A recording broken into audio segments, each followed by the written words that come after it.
Whether you're a lifelong keeper or just getting started, help us encourage responsible keeping, conservation, and public education in the interest of keeping our reptiles safe and healthy as we protect them for future generations. You're invited to spend time with us as we experience these awesome animals together on Intrepid Exotics. Hey, everybody. Happy Saturday. It's good to see you guys. We've made it through yet another week. Somehow. Oops. I almost clicked the wrong button. I was changing my stuff up and turning the banner on and almost clicked end stream. That would have been bad.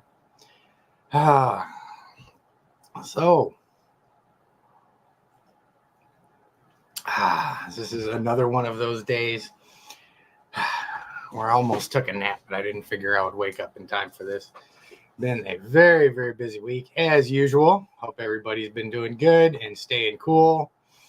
It has been really nasty, hot week, especially when you're working outside all the time. So make sure you guys are drinking water and taking care of yourself and got a plan. If your power goes out, you lose your AC like we did a couple weeks ago, especially with the reptiles. You always think about the power going out and losing heat. Never really think about the power going out and losing the AC and cooking the animals, which is definitely a possibility in this heat. So let's see who we got with us. Nicole, how you doing? Good to see you. Said it's been a long day. Apparently you got some stuff going on, but whatever it was, you probably can't do anything to impact it at this point of the day. The day's over with, so sit back, have a Coke and a smile, and forget about it until tomorrow. Like I said earlier, maybe I'll come up with some bad dad jokes or something like that. Never been much of an entertainer, though. So, Chris, good to see you, man. Hope you've been doing good. Erica's with us. Good to see you. Hope the Zoom call finished up okay last week. Last week was another one of them, man. I was smoked, and I had to get up really early the next day. So, I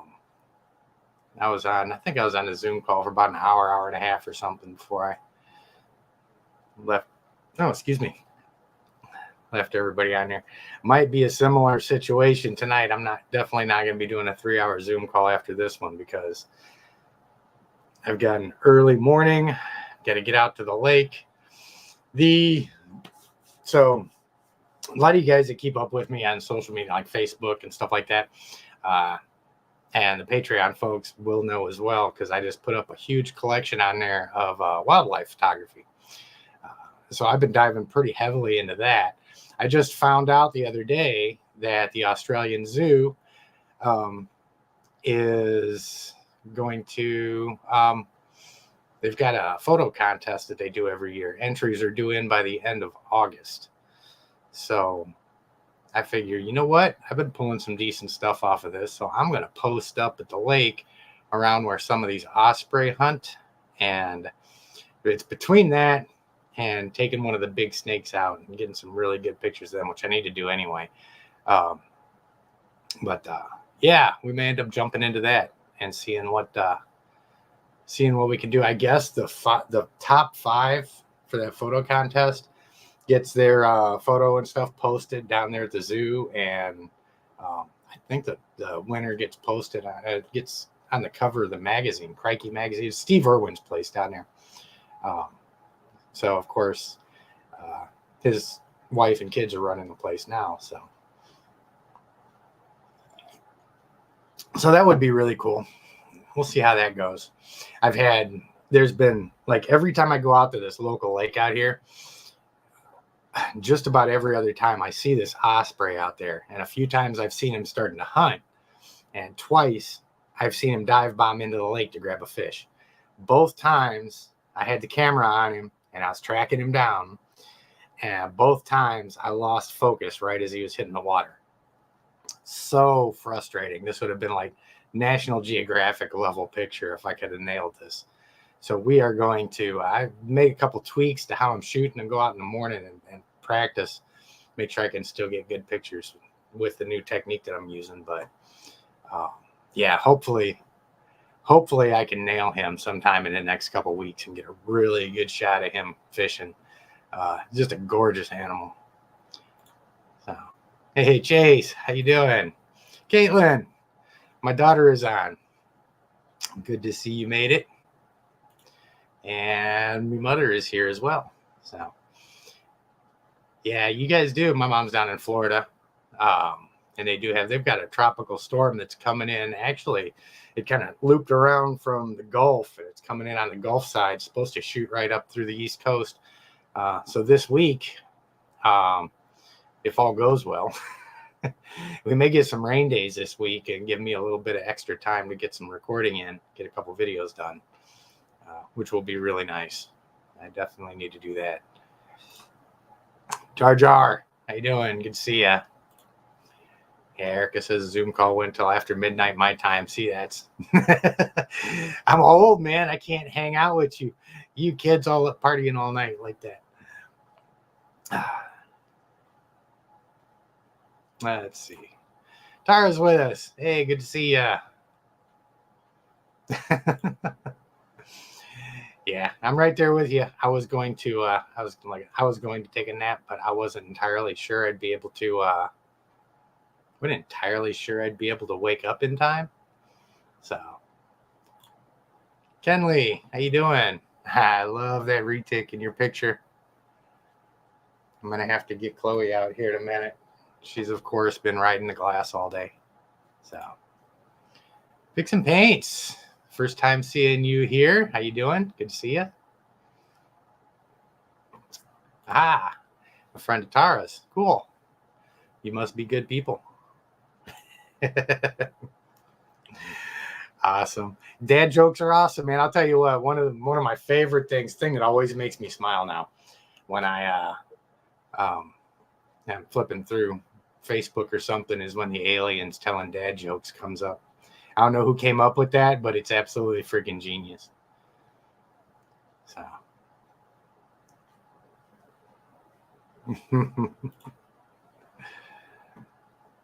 oh yeah, if you're in the Houston area, you guys have got your experience with hurricanes. That's for sure. Ethan, good to see ya.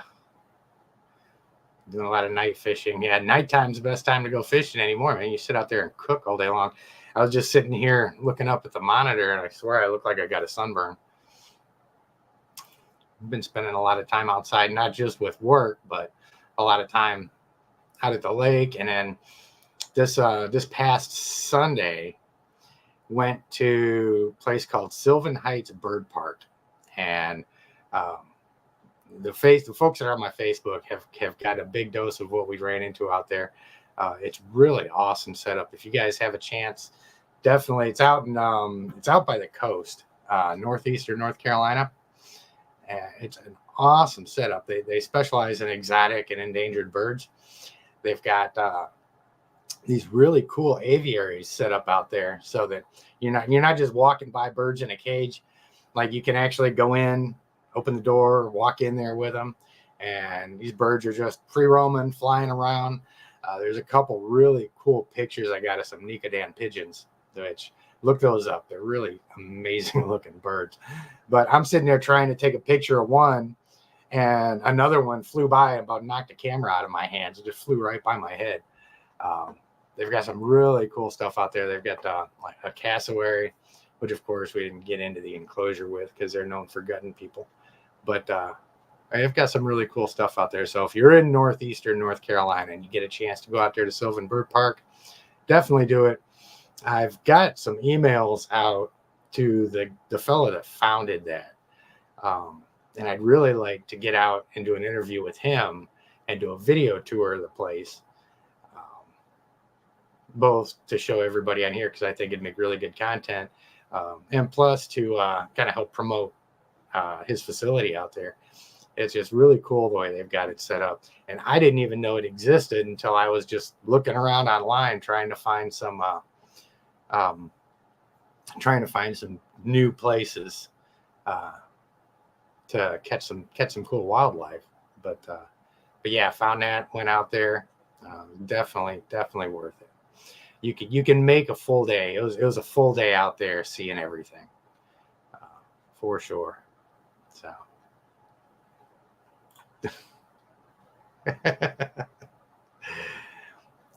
Yeah, those Zoom calls, they end up lasting forever. We all get in there and start talking about stuff, and what happens most of the time is we got a lot of folks out there on the West Coast, out in California and stuff like that, Arizona. So, they're 3 hours behind us. So it'll be 11 o'clock at night. I'm sitting here with my eyes open. I'm like, guys, I got to call it. I got to go to bed. And an hour later, guys, I'm tired. I got to go. So now I just make somebody else moderator when I'm toast, and everybody else can sit on there. For those of you guys who don't know, the Zoom calls that happen every Saturday after the live stream here are for the contributing Patreon supporters. Anybody on the Patreon page, I'll put a link out. It's a recurring link. And we all get on there, have a Zoom call after the live streams. It gives everybody a chance to chat and like show off their animals and stuff like that. We got some really cool folks that hang out in there, really knowledgeable keepers. So it's a good time. Definitely, if you guys are on board with what we do and you support what we do and you want to join up for the Patreon, any level of support on there, any of those 5 folks can jump into the Zoom calls. We're of course always working on getting that built up. And we've got a Discord channel too that I've spent an embarrassingly short amount of time on, but it is there, and that's something too. I think I'm going to end up opening up the Discord to. I may end up just opening it up. Period. The only thing is anything that's associated with the little community that we've got here around Intrepid Exotics. I want to make sure it's positive. I don't want people just jumping in and trolling and stuff like that. So I'm always a little hesitant to just open things up to everybody, because you never know. You can't moderate things 100% of the time. And I don't want anybody coming in here stirring the proverbial shit pot or anything like that. We've done a really good job of keeping that kind of riffraff out of here. And we're hoping to keep that up. So we'll see. Let's see. Jar Jar was asking if it's bad for a ball python to ride the glass. Mine does it sometimes. No, man, it's really good in most cases. When it's bad to see an animal riding the glass is if their temperatures are off. Typically, if their enclosures are starting to get too hot, you'll really see them running the glass a lot. If the enclosure is too cold, a lot of times you'll just see them curl up and their metabolism starts to slow down. But a lot of times, if they're getting too hot in their enclosure, you'll see them riding the glass. But if that's not the case, then that just means that they've got a little extra energy, and mine will do it a lot. A couple days after they eat, they eat, they'll sit there and they'll digest. And then as soon as that food starts to metabolize, their energy level goes up a little bit. You'll see them being a lot more active. Let me see here. Speaking of snakes, let me get Chloe out. She's all up there looking like she wants to play. Hey, crazy. You want to come out or what?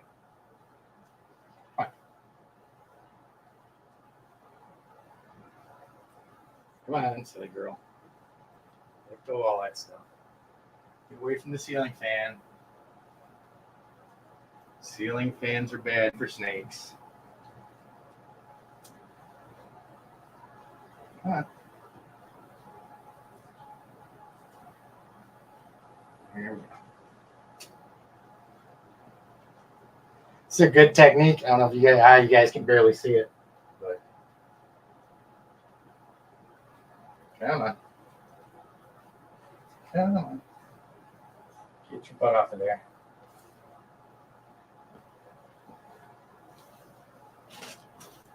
There we go. I have my girl out here with me. Really cannot wait to get a new setup, because I'd really like to be able to sit here, get Monty or Tigger, one of my bigger snakes, out and just have them kind of hang out with me, but they're all downstairs and it's a bit of a chore bringing them up here. So it's a lot easier all the time just to let the guys that live up here come hang out. Did you miss me? Yeah, it's gone since Friday. So when I come home and I walk back in the office, she's always right there on the glass saying, hey, come hang out and say hi to me. But yeah, as far as riding the glass, typically it's not a bad thing. You just got to kind of watch them, because if you've got a snake that likes to ride the glass, the pushing can be bad, especially if you've got substrate in the enclosure, because, you know, say for instance, they go get a drink or they just they won't necessarily do it after they've had a meal. Actually, that's a bad habit that some people have is, if their snakes push a lot, they'll throw them food, because typically eating causes them to stop. And, you'll see some people really kind of start screwing up and overfeeding their snake, because every time they see them pushing, they throw them a meal, and you don't want to do that. Typically, when you see them pushing, that means that they've got some energy that they need to burn off, and that's a really good time to handle them. Take them out, let them run around a little bit, even if it's just for like a half hour or something like that, handling time. You get them out, you let them expend some energy, put them back, and they'll quit pushing. My 17-foot female retic down there will push from time to time. I'll go downstairs, and I can always tell when she's got a lot of energy, because she'll immediately shoot straight to the glass, and then you'll see her start rubbing her lip on the glass. And I think she's figured out by now that means I'm going to let her out. So I'll open the door, let her out. Typically, I'll close off Niall's enclosure, because I've got his enclosure set up so I can split it off and have that big space to let the snakes run around in. So I'll let her out, let her run around in there for a little while. So.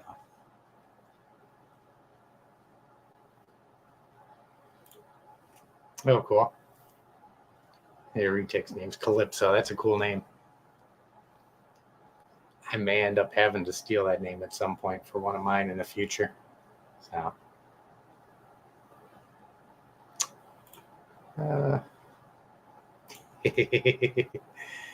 Took the old man nap. Dude, I'm telling you what, there's nothing quite like the old man naps. I remember when I was a kid, I used to chastise my parents for going to bed while the sun was still up. It's like, you're old. Yeah. The tides have turned. There's more than one time during the week where I come home from work and just walk past and look at the bed and go, I'm down.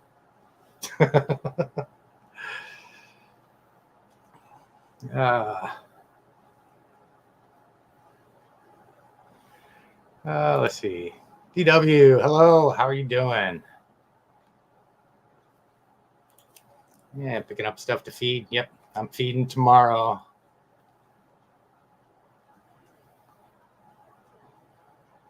Let's see.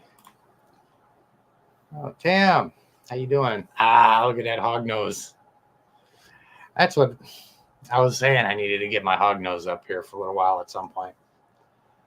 I got a little anaconda hog nose female downstairs that's just sweet as hell.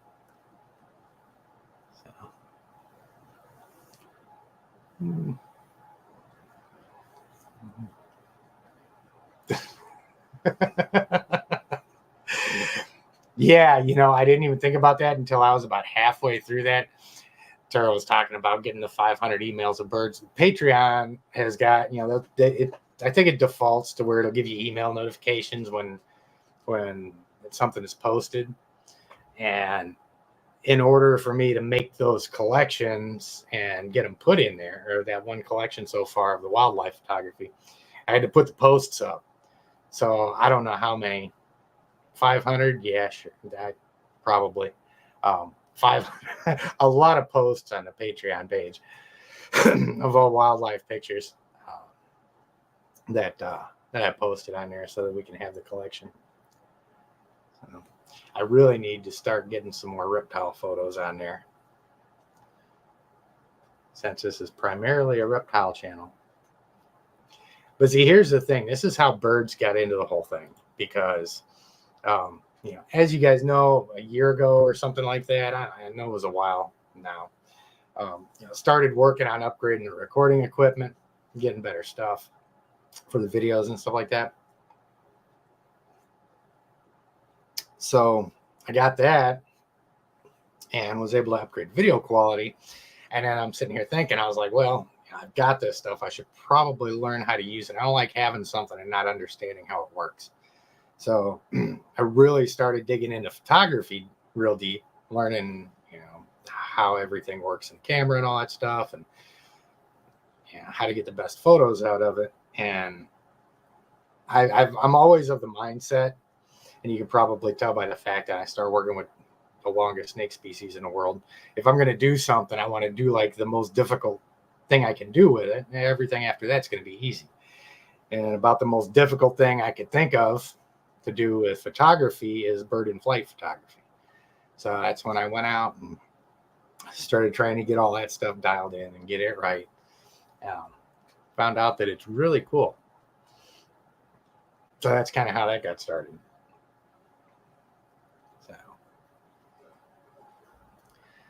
So putting that stuff up. And of course, something else to think about too is through the course of, when I first made Intrepid Exotics, the reason why I named it Intrepid Exotics instead of anything reptile or snake specific is I wanted to leave it open for other species of animals, other exotics and stuff like that. I was just transitioning out of keeping a lot of marine aquariums, like octopus, seahorse, eels, stingrays, all that stuff. So I was transitioning out of that, knowing full well that at some point I'll end up getting back into it. So I knew at some point, and I still will at some point, start adding in when I get into a position where I can start building aquariums again without having to worry about moving them. I'll do a lot of videos on setting up the saltwater aquariums and maintaining them, and which fish you can keep with which ones and stuff like that. So of course I'm really looking forward to that because I love my aquariums. There's nothing like having a living room full of fish tanks and being able to cut off all the lights and just have the tank lights there and watch the fish. It's the most zen experience I think you can have. I absolutely love it. So let's see. I don't want to get too far behind on all of these things.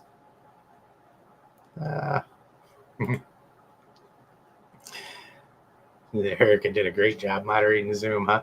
Not really much moderation to be done with our group. We're pretty much a self-moderating group on there. Let's see. But I know I can trust Erica to keep everything in line when things open up. She's good people. Really? Just going to be all over the place.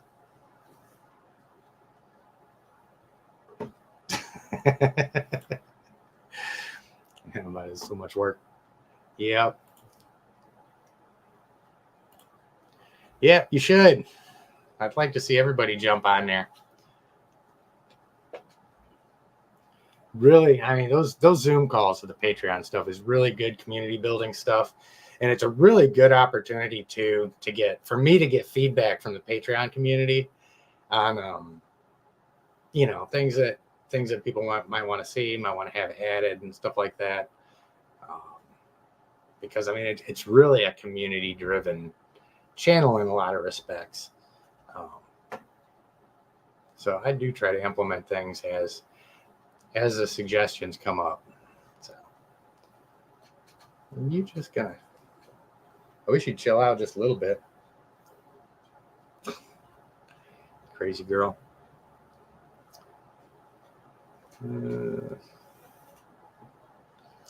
Let's see who else we got. Travis, how you doing?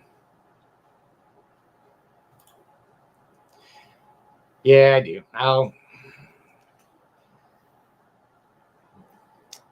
That's got to be a priority. Tara was just saying, if you can't read the text, she was just saying, I need to get a great team of moderators and we'll be golden. I agree. And we'll have to start setting that up.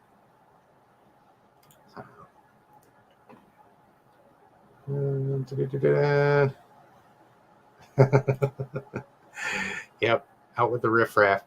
It's really funny too because last week last Saturday was the absolute first person that I've ever had to ban from a live stream. Somebody, I didn't know him, never seen him before. It wasn't even personal stuff. He was just coming in saying really derogatory stuff.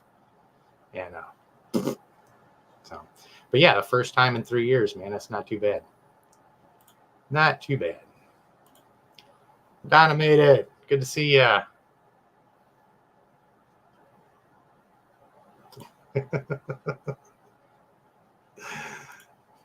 Okay, I'm guessing that one came up. That one must have came up when I went to get Chloe out of the enclosure.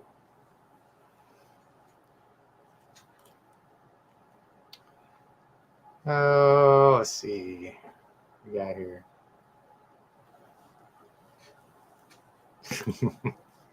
Ethan's talking about his love and ceiling fans.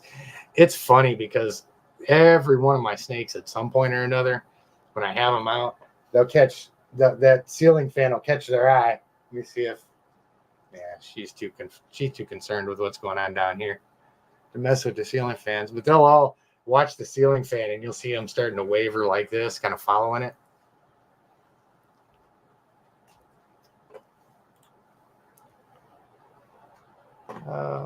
Let's see. Yeah. Oh no. I had the first snake escape the other day. Found her in a trash can. I'm glad you mentioned that because I completely forgot.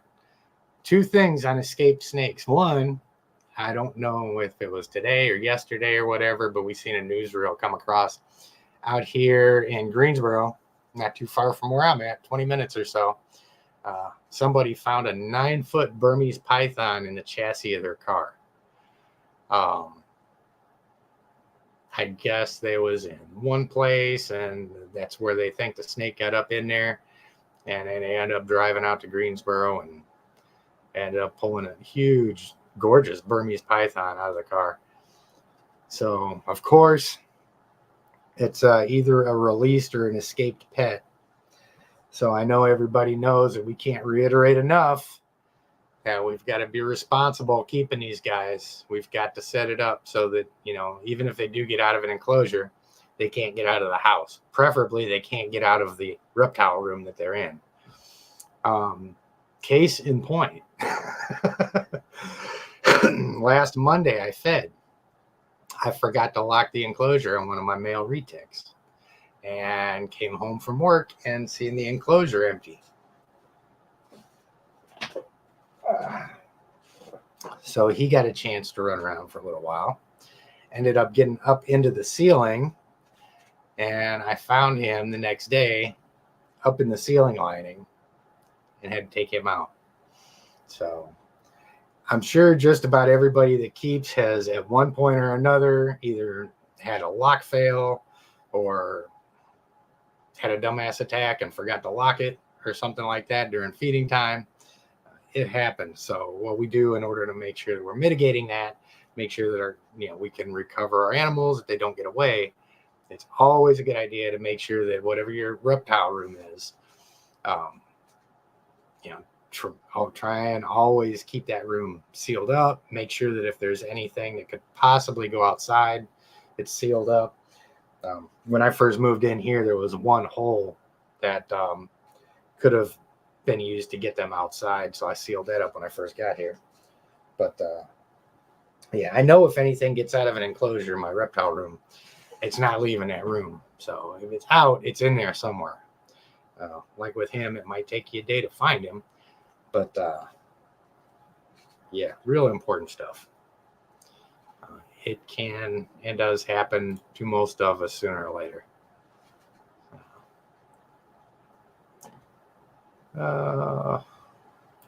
Hey Heather, how you doing? Good to see you. Yes, don't forget to hit the like button.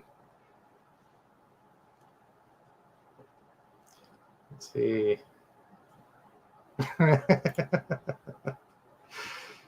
Tara found her tegu in the trash the other day. What is it with everything wanting to crawl straight into the trash? Oddly enough, when I was initially doing this sweep through the reptile room looking for Jay, I was checking through the trash too. It's like, nah, there's no way he's in here. He wasn't. He was up in the ceiling.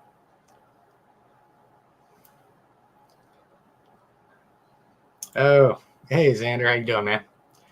Looks like somebody's doing some enclosure work, working on some 4x2x2s. Well, as soon as I have more space, I'll be building more enclosures too. Oh, cool. Hey Benji, how you doing? So just wanted to say the state of mind emotions of snake videos has been helping me tame my Luzon. Easy for me to say. Luzon bleeding heart dove. Help me read the body language easier. Interesting. I've never seen how it applies to birds before, but that's really cool. I mean, birds and reptiles aren't that far apart. So, and I think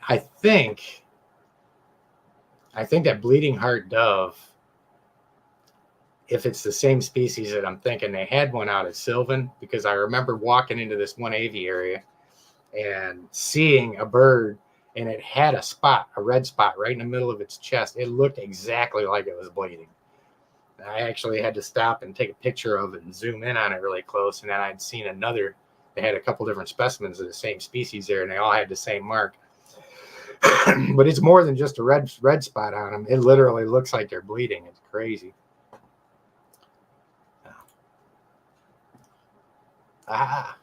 Almost bought a boa today. Boas are cool. You can't go wrong with them.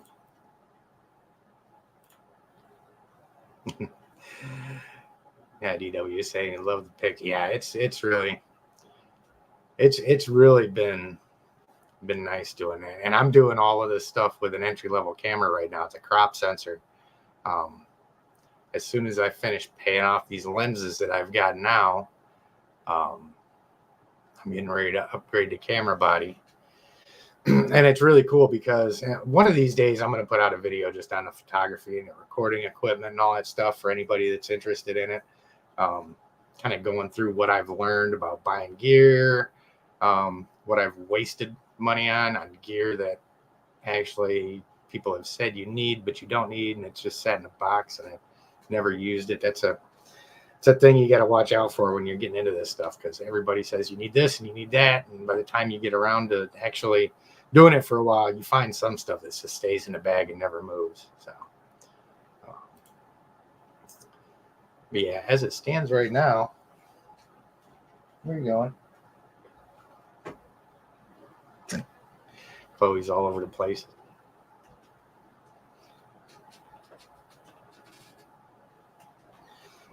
She's okay for right now.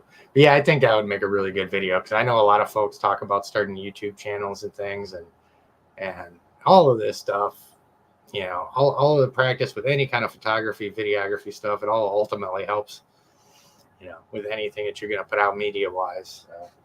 It's useful. It all ties in together. Okay, I got to get the snake because she's decided to go across.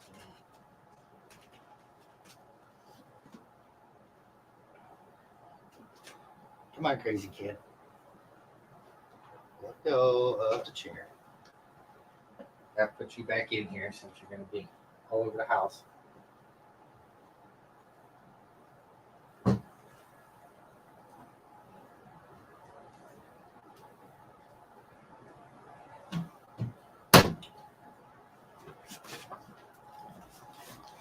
Should have got another really good shot of the chair there.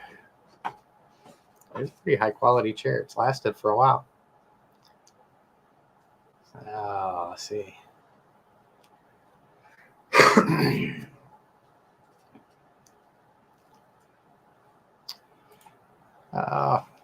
Tucker says hi. Tucker's my grandson. Hi, Tucker. I hope you're being good. Let's see. Was there?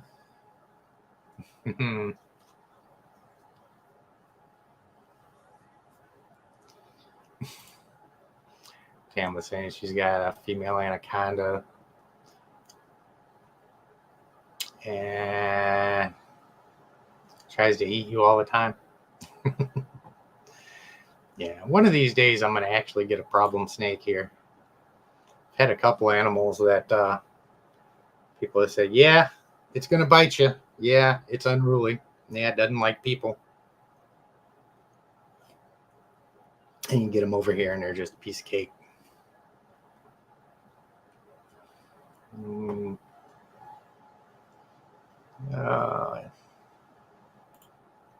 Yeah. Yeah, I loved my fish tanks too. They were a lot of fun. Hey, Greg and Betty's here. Good to see ya. Just got in from camping in the high Utah mountains. I'll tell you what, I would love to go out there and do some landscape photography. It's a gorgeous, gorgeous area. Gorgeous area. You know what the sad thing is too is I've been all over the world, and I was the guy that would never take a camera anywhere because I didn't want to look like a tourist. Now hindsight being what it was, I wish I would have started all this years and years ago. I'd have had some really cool stuff that I've been able to document, but it is what it is.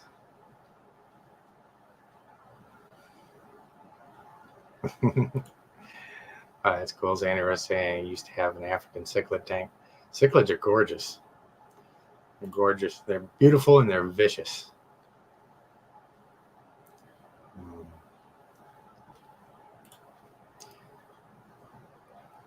Yeah, you can do a marine tank without installing an RO system. The RO is a reverse osmosis. It's just gets you really pure water for the aquariums. I don't know where you're at, but like here, there's 2 aquarium stores, fish pet stores, and that's where I would get a lot of my water from. They've got a lot of the RO water down there and pre-mixed salt water. I just get a bunch of jugs and go down there and fill them up and bring them home. So we'd have a water day every now and then, and it takes a while to fill up. And I have used tap water before to get them started.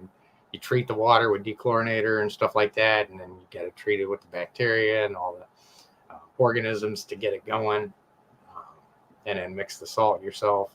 Had a big 55-gallon trash can that I dump the salt in, and just take a paint mixer and keep the stuff mixing, keep it heated, throw it in there. So, I mean, there can be a lot of stuff, but it's not really complicated after you've done it 1 or 2 times.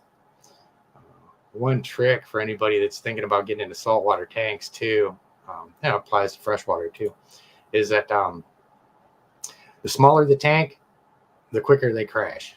If you get a bigger tank, like 150 gallons, stuff like that, the more water you've got in it, the more stable it's going to be, and the longer it takes to really go down a toilet. So you've got more time to catch things if you're testing your water and all that other stuff, keeping the nitrogen cycle on point. Larger tanks are a lot easier, especially if you do the right live rock in it. And you get the right species in there, you get some cleaner species. It's really not too bad.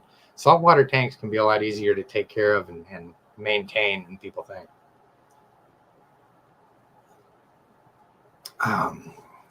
But if you get a big black edge eel in it, make sure that you keep a top on it that he can't jump out of, because mine jumped out one day and almost took my thumb off as I was putting him back in. Worst bite I've ever gotten from an animal was that 2.5 foot black edge eel. He got a hold of me good. I got him back in the tank and left a blood trail all the way. Looked like an episode of Dexter. It was bad. Oh, let's see. Do I have a generator or a Generac system for my house? Yes, I do. I have a generator here that is, and I don't remember the specs right off the top of my head. I take it out a couple times a year, start it, make sure that it works. But I've got a system set up here where I can just plug the generator in. All of the main breakers for the house that cuts the feed from the house to the power line. Because anytime you set up a generator in your house for an emergency situation, the way it works is the power comes in from the power lines, comes into your house, spreads out through the circuit breaker and all that stuff. But if you've got a power outage, power line down or something like that, and the electrical workers have to go out and repair it, if you've got a generator that you just start in your house, then not only is that going to power your house, but it's going to energize the line going out to the break. So when the utility workers go out there to fix it, they're going to have an energized line where they think it was dead. So that's why you always got to have an electrician come out and put that system in to stop the backfeed. So that, like, as soon as your power goes out, it automatically cuts off the feed from the power line, and then a generator running the house is a closed system until the power comes back on, and you can cut it down, flip the breaker, open it back up. So, but yeah, anybody that keeps reptiles, man, you have a generator, have some kind of a plan, because there's nothing worse. I've seen, actually, Charlie, the boa imperator that I got came from a house fire. It wasn't a total loss on a house fire, but it was bad enough that they had to cut the power to the house. And this was in February in North Carolina. So it got really cold. When I got Charlie, he was frigid, had a respiratory infection and all that stuff. So they were really struggling to keep them reptiles warm in there because they didn't have the whole generator set up. Plus, with the house fire, it's going to be a little bit difficult to run that anyway. So, yeah, definitely something. If you're going to keep reptiles, you want to have that in the front of your mind, because while the power is still going, you never really think about it. But actually, you know what? Oh, never mind. I was just thinking about the time we had our AC went out. But and I was like, man, maybe I should have worked the generator, but it wasn't the electricity that went out. The AC broke, so it wouldn't have done me any good. So, let's see. Man, here I go getting all behind on the. Here I go getting all behind on the.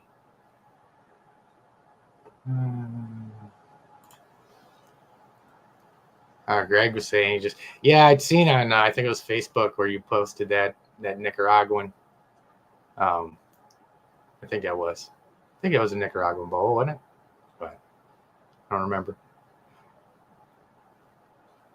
Yeah, I guess Greg just took one in from animal control. Somebody just found. Oh, mangrove monitor guy. Travis talking about his mangrove monitor got out 4 times. I had, before I slimmed down my collection, I had a mangrove monitor, just a baby, and he was so small. I mean, I didn't think this was even possible. When I built the enclosure for him, I drilled a hole in the top of the enclosure, right up in the top corner, so I could I just made it big enough to where I could put the whole plug through for the heating unit, and that frickin' monitor lizard crawled out through that hole and got out. Took me a week to find him. I eventually found him in the back corner of one of my closets. Yeah, that was my mangrove story. But he got rehomed. I kept Niles, rehomed the mangrove because I knew the mangrove was a little bit more manageable than Niles was. So, and I'm glad I did, because Niles has turned out to be such an awesome animal. Really happy with how well he's doing. So, hey, Tommy, how you doing, man? It's going good. Let's see. Let's see. I'm trying to catch up on all of these things. Oh, no. Really? I really need to make a trip to Florida. Of course, I need to get down there and see my mom at some point, but I would really love to get out in the Everglades for a while. Really love it. I've been seeing in some of the photography groups, man, a lot of people on the coast are coming out with some just amazing shots of some awesome animals. So the next photography trip that's going to be made is there's a safari tour up in Virginia, of all places. And they've got a lot of unique species of deer and antelope and large birds and ostriches and emus and stuff. Tigers, leopards. They've got a rhino pen out there. So they've got some cool animals out there. It's like a 3-mile drive through there. So that's going to be the next trip, going out and checking all of them out. which will be really cool.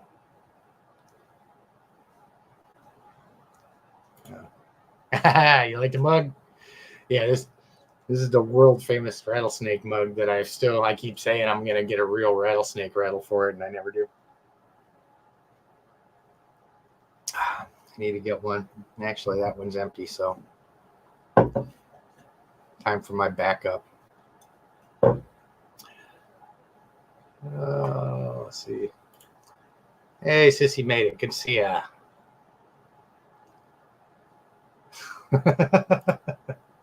You like vicious fish? I don't know, man. I'm not a big fan of vicious fish. Vicious snakes I can deal with.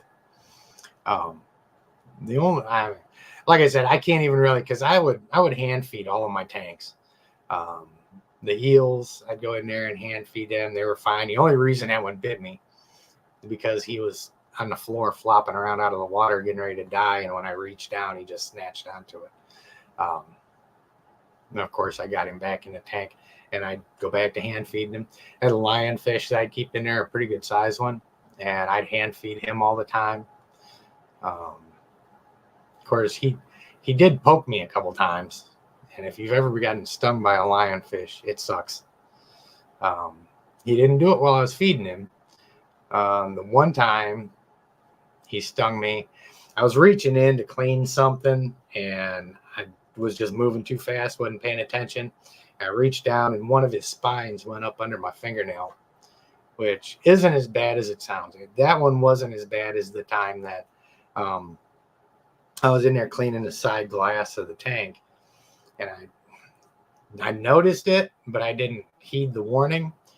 When they feel threatened, they'll put their nose down and they'll expose those spines on their back.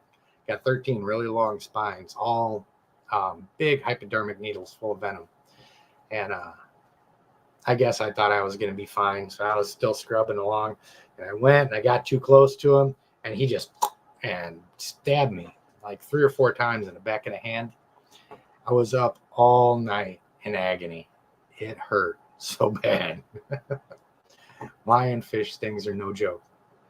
If you got them, be careful with them. They can be real manageable and real easy. Like I said, I used to hand feed him shrimp all the time. He loved it, but catch him at the wrong time.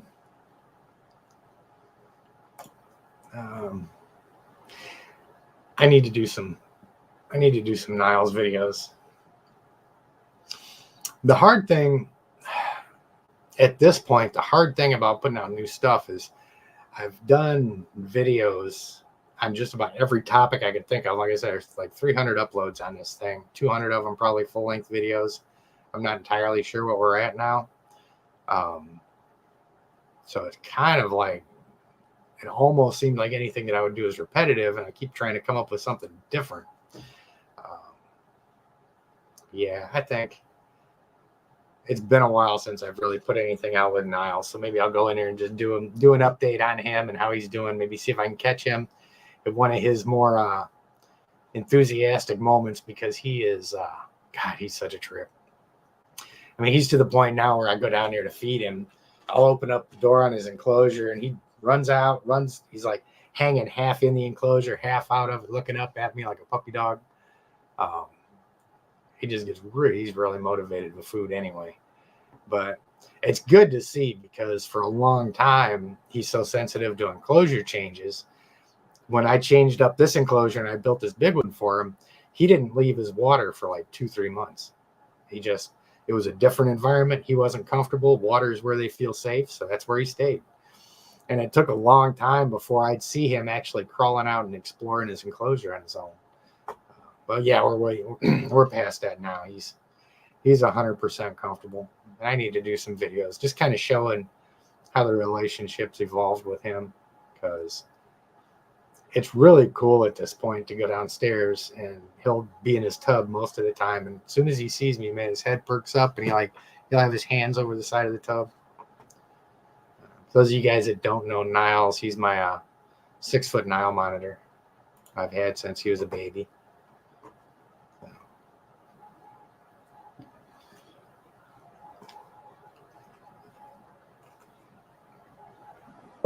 Kenley was saying it'd be cool to do videos on photography and start a group for members to send.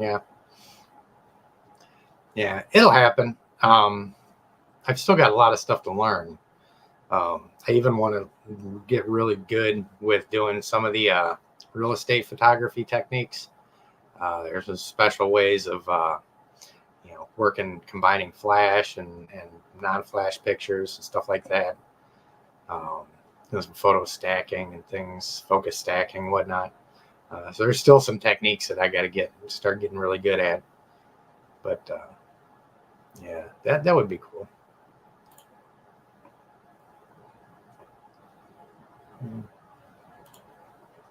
Oh yeah, and this is going back to what we was talking about with the marine aquariums. Xander was saying sumps help out a lot. Yeah. Under my big tanks, I had a 55-gallon sump, which makes a huge difference.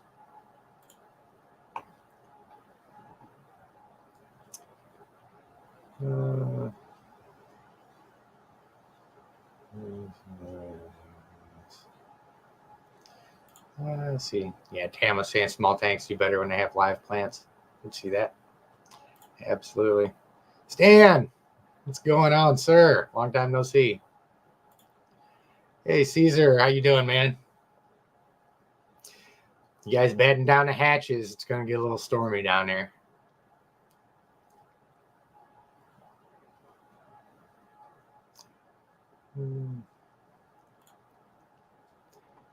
Yeah, water changes can be rough, but I mean, they're really not too bad. If you can get a good system set up for doing 50% water changes, then it's not bad. The only time it's really bad with water changes is if you're having really bad nitrite spikes and stuff like that in the water, and you just got to keep changing the water and keep changing the water on them. Or if you get a case of ick in the tank or something like that and treating it, changing it, that can be a pain. But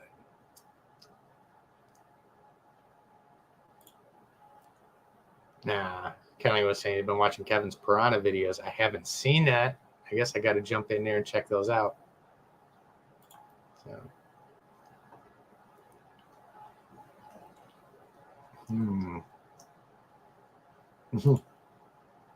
Art of War, how you doing, man?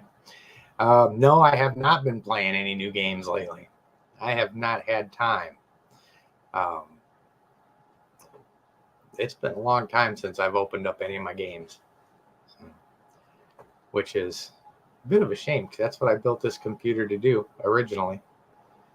But and it still smokes all the new games, but they sit there collecting dust right now.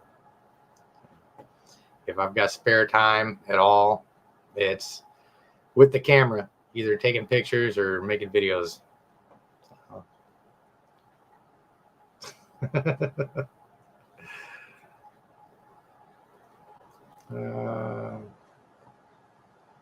Yeah.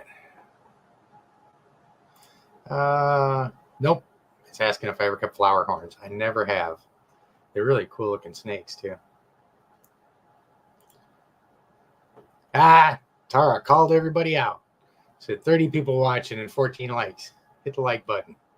Yeah, it's the little, if you look down at the bottom of the video, it's a little thumbs up thing. You talking about Niles? Yeah, he is a really cool lizard.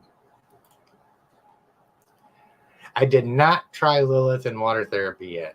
That was a discussion that we was having. Lilith is a Jagpondro back there, who's got the neurological issues, and she's got some muscle tone loss. One suggestion that was made was maybe getting a bigger water receptacle and kind of letting her swim around, see if that helps her muscle tone or not. So I still want to try that and kind of see how she does. I've soaked her, really similar to that whole concept. I've soaked her before, just to make sure she stays hydrated and around shed time and stuff like that. And she doesn't seem to have had any problems, but I haven't intentionally started soaking her as a therapeutic tool yet. So Let's see. How's my daughter doing? Last I heard, she was a police officer. Much respect. She's actually, she was in here. I don't know if she's still in here or not, but she was in the chat hanging out with us. She's doing good. Definitely proud of her. Definitely proud of her. She's done a lot in a short period of time. It was nice being a former Army guy myself, being able to go down to Fort Jackson for her basic training graduation. When she did that, definitely a proud moment. And then she's been a cop for a good long while now.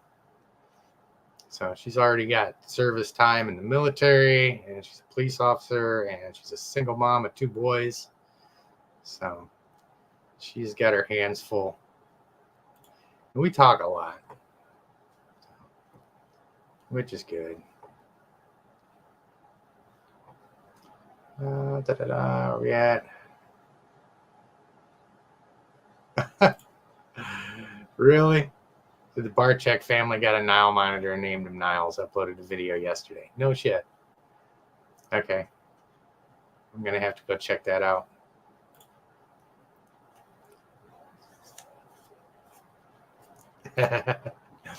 Yeah, Caesar makes a good point here, and this is something that we hit in our monitor lizard videos too.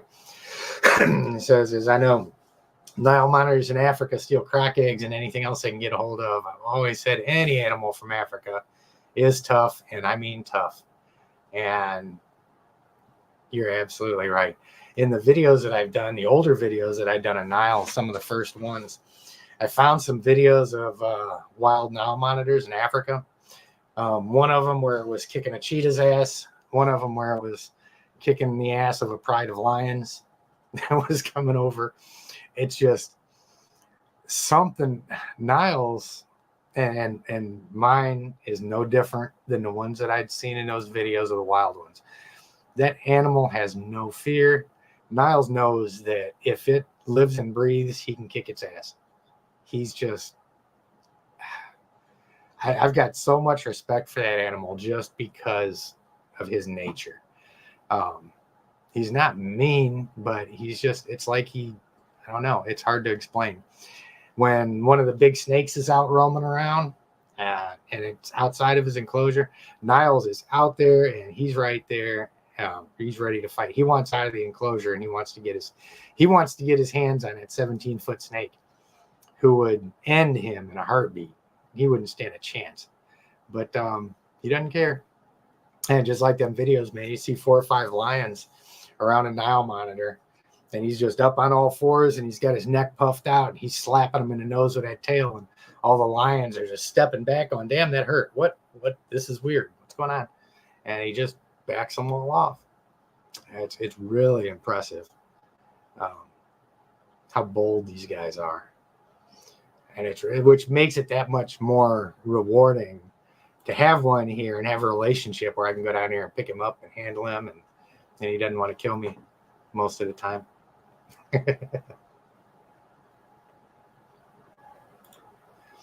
Any experience with quince monitors? I've never kept quince monitors before. And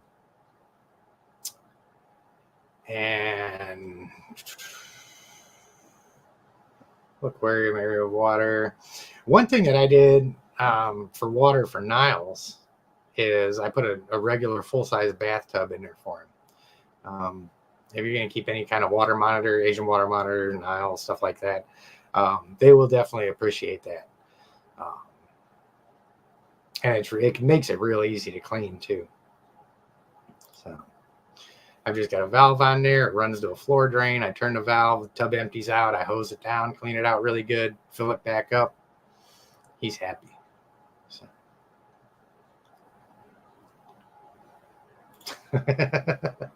Keep me too big. Yeah, that's a fact. I don't have time to do that anymore. Download Call of Duty Mobile. I would, but I don't want to embarrass you. I got more years on video games than you do. And the cool thing about video games is my bad knee will not impact that at all. So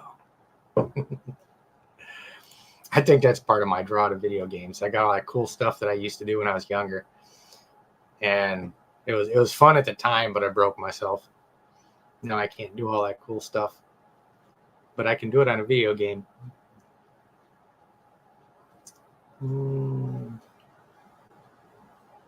Let's see. Yep. Gotta keep in touch so we can complain to each other about how crazy our lives are. Let's see.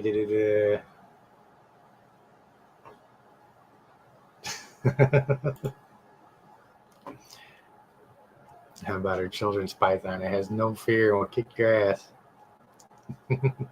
Rizzo. If I'm not mistaken, Rizzo is the name of the mouthy chick off Grease, right? I think so. I think that was the name. That old movie Grease that nobody but us older people are going to remember.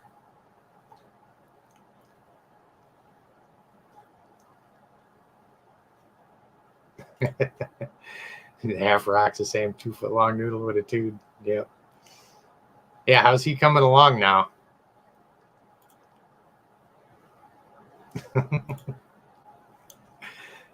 That's awesome. Yeah, nerd runs in the family. That's okay. You know, I heard it said the other day that maybe this says something about our culture too. Words like nerd and geek. Apparently, the English language is the only one that has a derogatory term for being intelligent. What's that tell you about us, if that's true? Let's see. He's still doing good. We're still taking swings at you. Yeah, I'm sure you guys will be able to get him calmed down.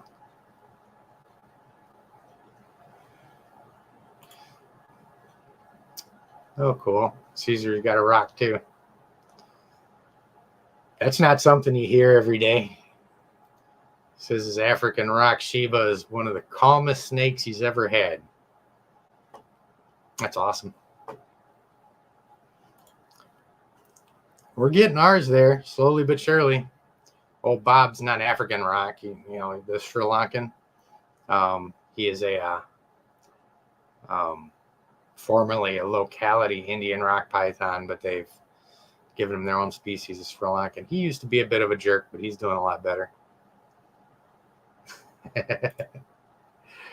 Right? Yeah, there is. I wish I would have started being a nerd a lot earlier. I'd probably have a higher salary at this point in my life.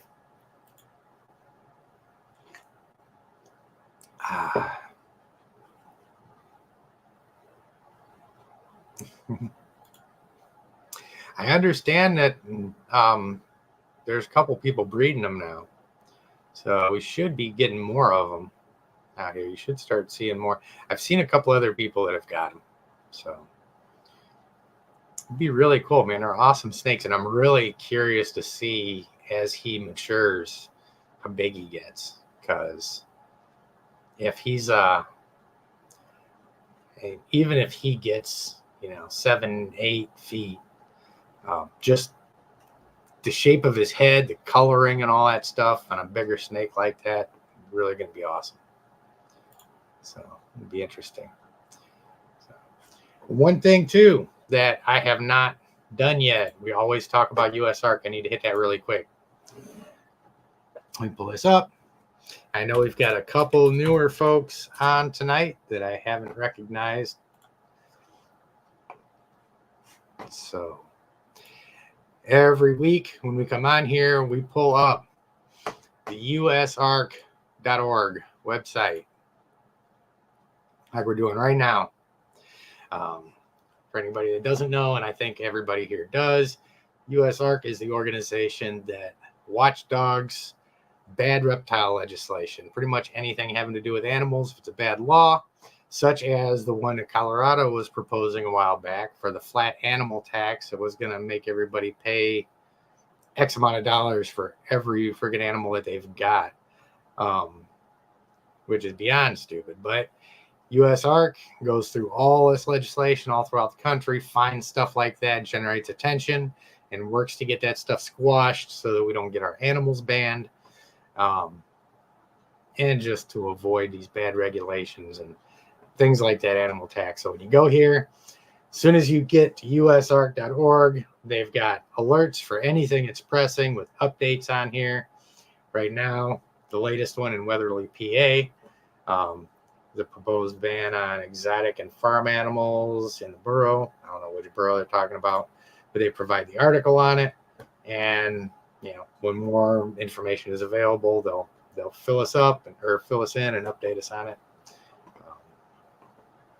So anything that's going on here in the beginning of the year, we had about 5 really bad laws that were proposed, and USARK ended up facilitating getting all of those beat down. So there was bans, there was restrictions and stuff like that. It was all being proposed. So definitely go on here, and memberships matter. The number of people in the organization matter. Supporting memberships, bronze memberships. I've been carrying a bronze membership for years. It's $40 a year. It's not a big deal. Anybody can do it, and you get a cool t-shirt too. So, and the numbers really do matter. So make sure that you're, at the very least, it doesn't cost anything to hotbar usark.org, open it up periodically, see what's going on. Go to the YouTube channel. They've got a bunch of good stuff. USARK has got a YouTube channel as well, where they'll post updates on things. It doesn't cost you anything to keep up to date with what's going on and generate emails, phone calls, stuff like that. So I got to get Bob out. Okay, yeah, I got time to get Bob out. Let me see how Bob's doing. As long as he's not in shed or anything like that, which I don't think he is.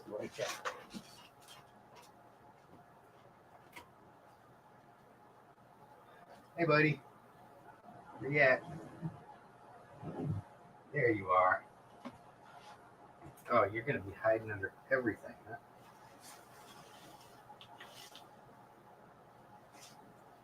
Of course. Hey, bud. I know.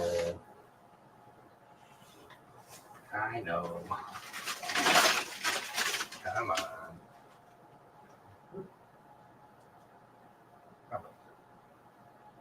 You got to hose him down.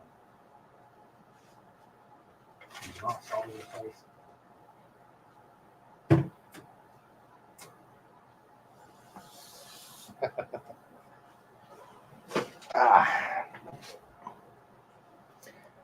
Here's Crazy Bob. Hey, bud. He was buried in his substrate back there. Did not want to be messed with.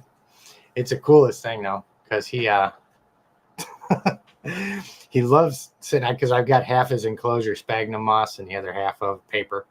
And most of the time when I walk by there and see him, I'll just see, like, as soon as I walk up to the glass, he'll stick his head out of the moss and look at me. So here's Bob. He's the Sri Lankan that we was talking about earlier. And I can't wait to see what he looks like when he gets bigger. This is also the only snake that's ever bitten me on a live stream before.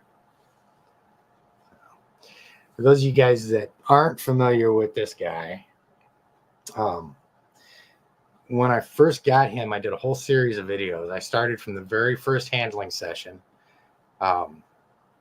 and just recorded everything. I think there was 10 episodes showing how to work with them and how to get them calmed down, how to get them less afraid of you, and just start building that relationship with a really scared snake. Because as soon as first day I got him, I couldn't touch him without he would musk immediately and just commence to striking. He would go absolutely nuts, do everything he could to kill me. And it took a little while, but not too long. and just kind of showed the techniques for how I would, get them out and work with them, the whole kind of philosophy behind letting them get comfortable. And it's worked out pretty good, because he's went from wanting to kill me all the time to now I can go in there, take him out of the enclosure, and do just what I did now. Throw him around my neck. I'm not worried about him striking at me or trying to kill me or nothing like that. Although he is kind of energetic tonight.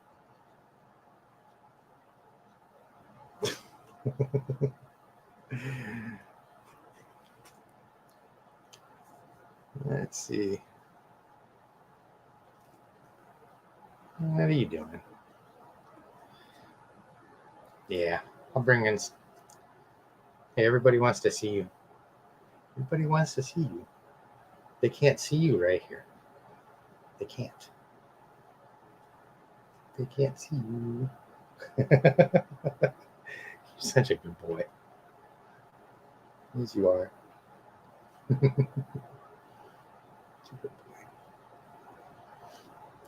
Yeah, and anybody that's seen him when I first got him, to be able to trust him to come up and lick my nose like that, he's come a long ways. So, can you look towards the light? Carol Ann, go towards the light. There you go. Yeah. That's how you can recognize a Sri Lankan most easily, is they've got that blushing behind their eyes, and they've got a lot more kind of square and muscular head than a Burmese does. Matter of fact, I've got my female Burm back there too that's a little bit bigger than him. I'll go get her in a second. See if we can get another straight on shot of that, just so you guys can see. Get it right. There we go. Okay. Heads. You can notice the differences in the head. I said I'll let him hang out for a second, and then go get Athena, my Burmese, out. She'll appreciate getting out. You're such a good boy. You're such a good boy. Yes, you are. You are. We went from a stone cold killer to now I can pet you on the head and you just kind of sit there.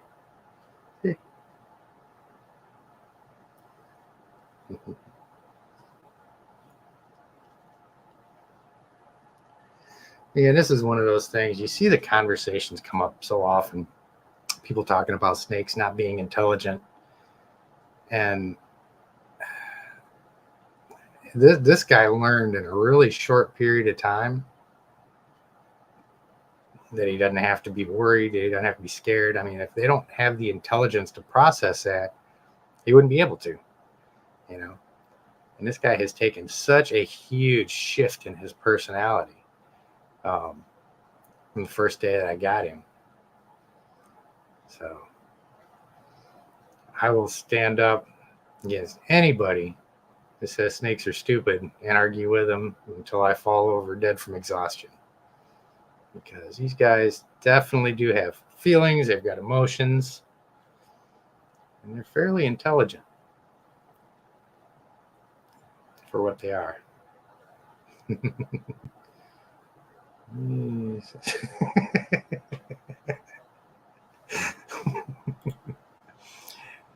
Tara says, I don't care what you say, hog nose or dumb.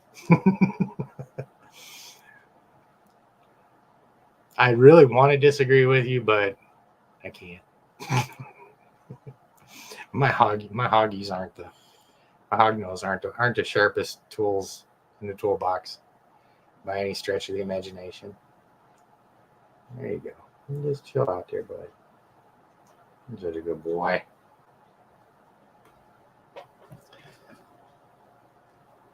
All right. I'm going to put you back. Since we're getting close to the end here, I'm going to throw him back real quick and get Athena out. There you go, bud.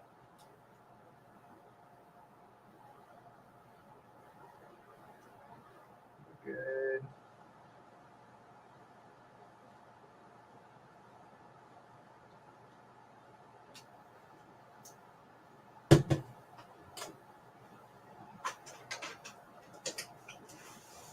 Come say hi. course you want to come say hi. You always want to come say hi.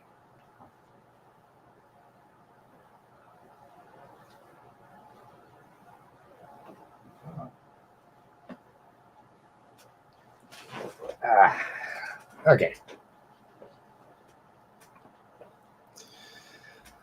So for comparison, this is my female Burmese. And if I can get this thing to focus, here we go. Hey, stay still for a second. Still-ish. Yeah, you can see the Burms have got a lot less pronounced musculature behind their head. Their heads are a little bit longer and more narrow. And although she does have some coloring behind her eyes, it's not, I mean, it's more brown. It doesn't have like that rosette look to it. There we go.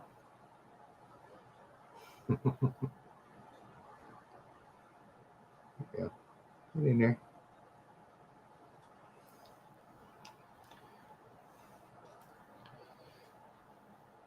But yeah, it gets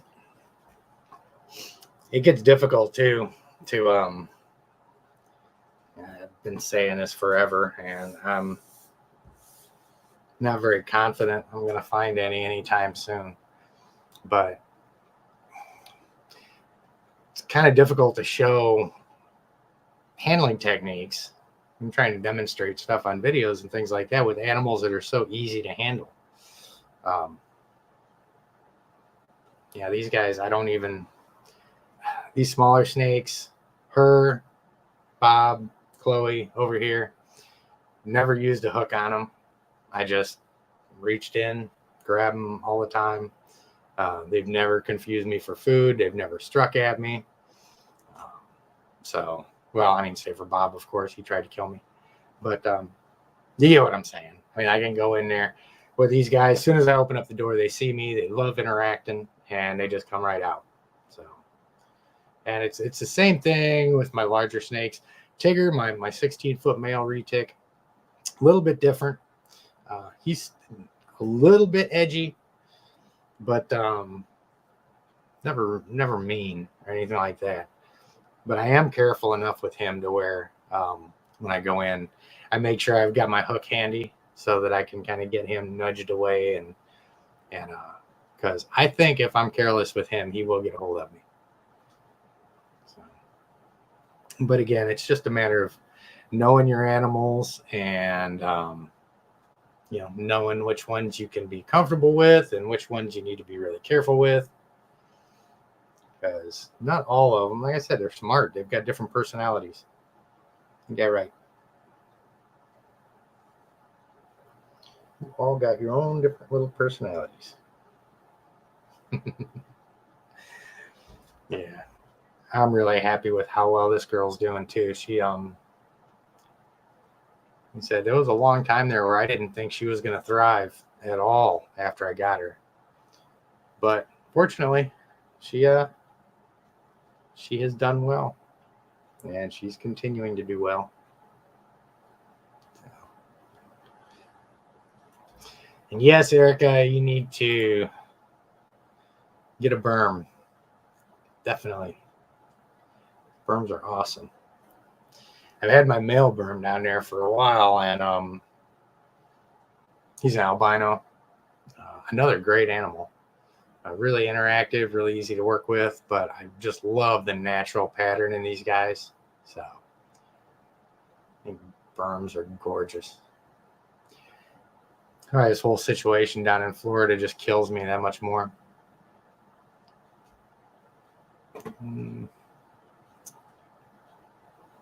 Oh, let's see. I have made it through all of the comments, man. That's awesome.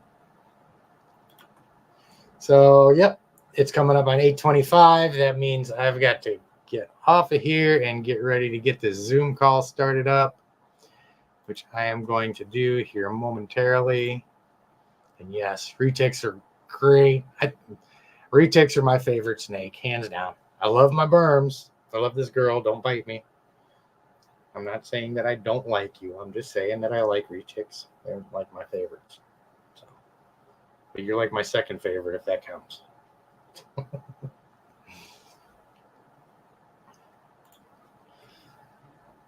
Yeah, my boy down there, Apollo, he's 12, 13 feet now. Yeah, he's a pretty snake. He's another one that as soon as he sees me, man, his nose just pops straight up to the glass, and I open it up, and he crawls out on my shoulder. So, again, like I said, man, it makes it hard to show handling problem snakes when I don't have any. So,